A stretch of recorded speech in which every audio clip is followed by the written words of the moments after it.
Monsieur Leport, j'ai bien noté que vous n'étiez pas favorable à une 6e République. Bon, les numéros, effectivement, ça n'a pas beaucoup d'importance. Moi, ce qui m'intéresse, c'est surtout qu'on change la Constitution élaborée par le général de Gaulle. Cette Constitution est pleine d'imperfections. Elle a été modifiée, comme vous l'avez dit, 24 ou 25 fois, je ne sais plus.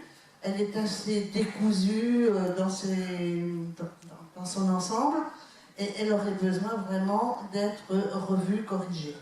Et j'appartiens à une association qui s'appelle Pour une Constituante, que vous devez sûrement connaître, qui est donc avec la présidence d'André Bellon. Et nous réfléchissons justement à l'élaboration d'une nouvelle constitution. Non, pas du tout. Nous réfléchissons à l'élaboration d'une assemblée constituante qui ensuite aura comme projet d'élaborer une nouvelle constitution. Donc, on voudrait mettre sur pied une assemblée constituante. Alors, on réfléchit bien sûr comment seront désignés les constituants, etc., leur statut, etc. Bon. Il faut savoir que les constituantes, il y en a eu pas mal assez récemment, en Islande, dans les pays d'Amérique du Sud, et nous pouvons nous appuyer sur ces expériences pour, en France aussi, demander une assemblée constituante qui nous refera une constitution. Merci. Je m'appelle Marguerite Méchin, je viens de Bergerac. Je ne suis pas affiliée au PEP pour l'instant. J'ai rencontré le mouvement par 2 camarades qui sont venus sur mon atelier constituante que j'ai lancé à Bordeaux. Parce que je l'ai d'abord lancé à Bergerac, ensuite on a lancé à Angoulême, Périgueux, maintenant Bordeaux, on continue la tournée. Je suis dans le front de gauche, je fais partie du PG. Mais ce n'est pas par le PG que j'ai lancé ça. Je l'ai fait complètement indépendamment. Quand je les ai lancés, j'ai dit c'est ni un parti ni une association, c'est citoyens, juste citoyens. Parce que quand on voit les dégâts qu'ont fait les partis politiques maintenant, enfin jusqu'à maintenant, dans quel bourbier ils nous ont mis, on se dit que si on veut récupérer la démocratie, il faut se prendre par la main. Donc voilà, c'est pour ça que j'ai lancé les ateliers constituants pour une nouvelle constitution.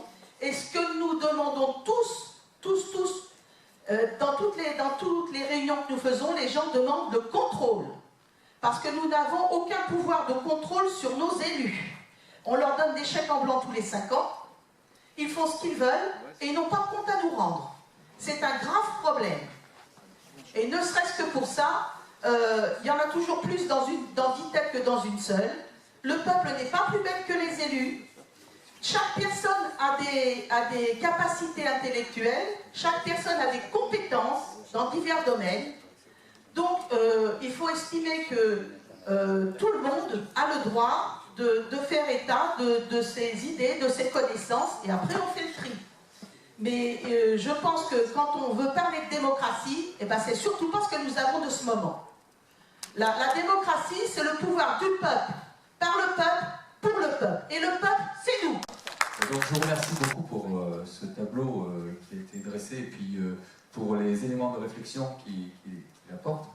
Alors bon, moi je ne sais pas si l'urgence est de créer une constituante ou si il faut d'abord retrouver la souveraineté nationale avant de changer la constituante.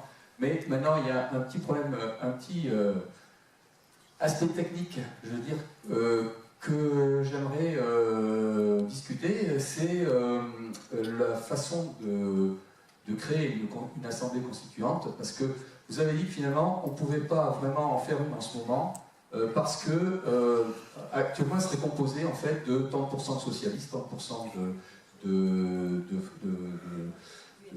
d'UPR, d'RPR, etc., enfin de IDF, pardon, etc., etc. Et que, effectivement, finalement, on retomberait toujours sur les mêmes.